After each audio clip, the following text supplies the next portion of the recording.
Okay, this is part 20 of Rebel. Please make sure that you are subscribed before we start this. Okay. Daniel, I can't remember how many hours or even days might have passed.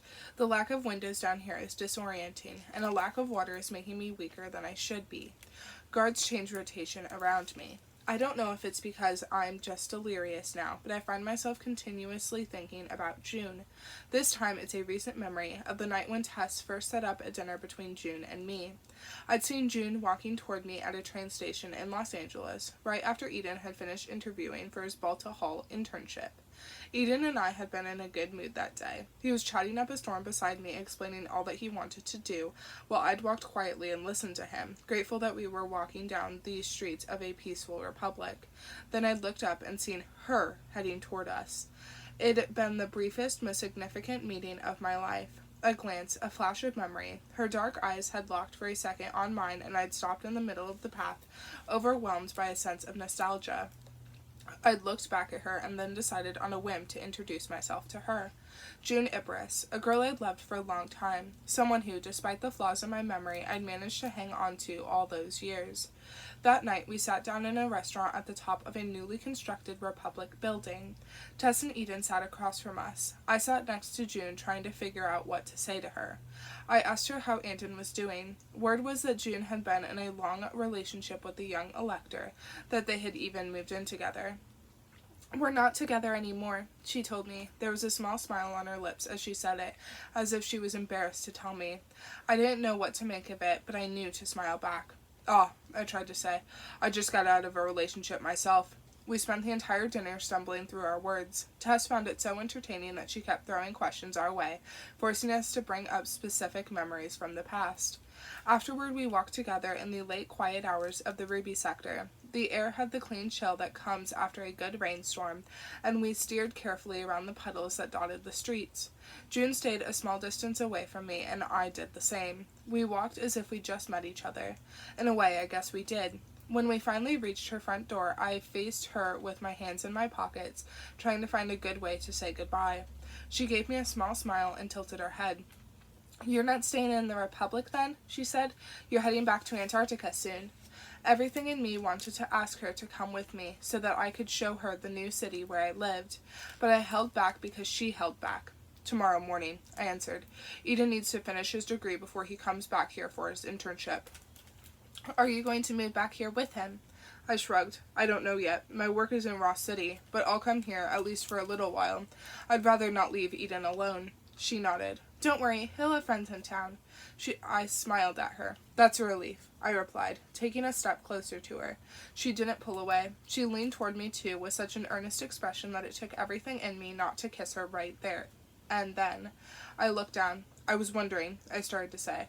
"Tess told me that when you came to the hospital 10 years ago to see me off to Antarctica, you didn't mention who you were. I didn't recognize you either. It was the worst of my memory loss that year." June hesitated, her eyes far away for a moment, and then nodded. "That's true," she replied. "Why'd you do that?" I shook my head. "Just thank me and walk away without telling me your real name. Why'd you let me go?" June stayed quiet. Then she turned to me and said, "I once made a promise to myself that if it meant it would help you survive, I would never step back into your life." She smiled faintly. "And you did survive, so I kept that promise." For me, she had done this, made the sacrifice for her heart as well as mine. I closed my eyes for a second, overwhelmed by her gesture, and then looked at her again. "Are you happy here, in the Republic?" I asked her. She shrugged. A rare uncertainty came into her gaze. "Yes," she said after a pause. "We've had such a time together, haven't we? I still don't know what it all means, but you have your life in Ross City now, and I have mine here in the Republic. We're moving forward and leaving our past behind." Up until that moment, I would have broken down at her feet and pulled her in for a kiss. I would have wrapped my arms around her and let myself fall madly back in love with her. But her words pulled me up short. "You have your life in Ross City now, and I have mine here in the Republic." It was true. We were completely different people now, living completely separate lives.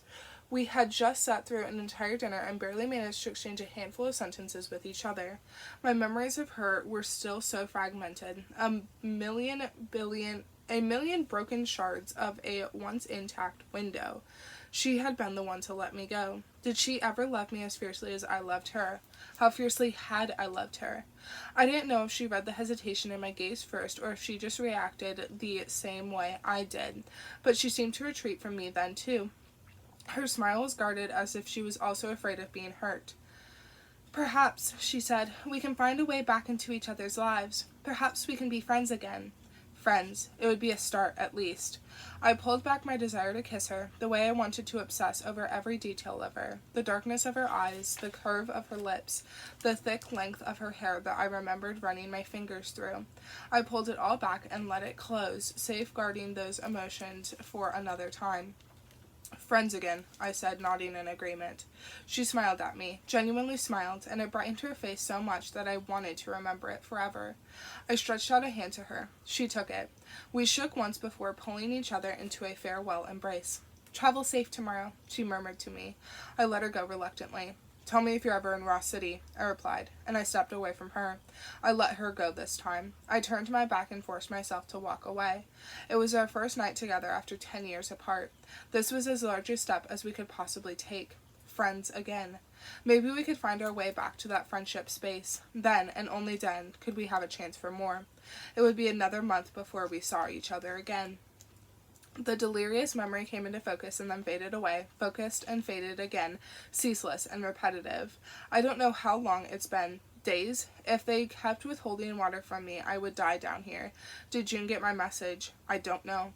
My head lolls to one side as I dream of water, of rainstorms and summer pools and rivers.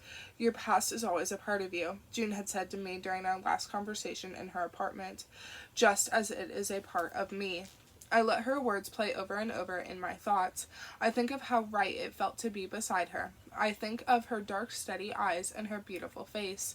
It clears my mind, forces me to think. I'd spent 10 years pushing that old part of me away, carefully boxing up every piece of it. Every nightmare and horrible memory and moments of grief and hate and rage had started here in Ross City, as if we'd always been here, that I'd only ever been Daniel. But June, as always, is right. Boxing that past away hasn't stopped it from creeping into my mind.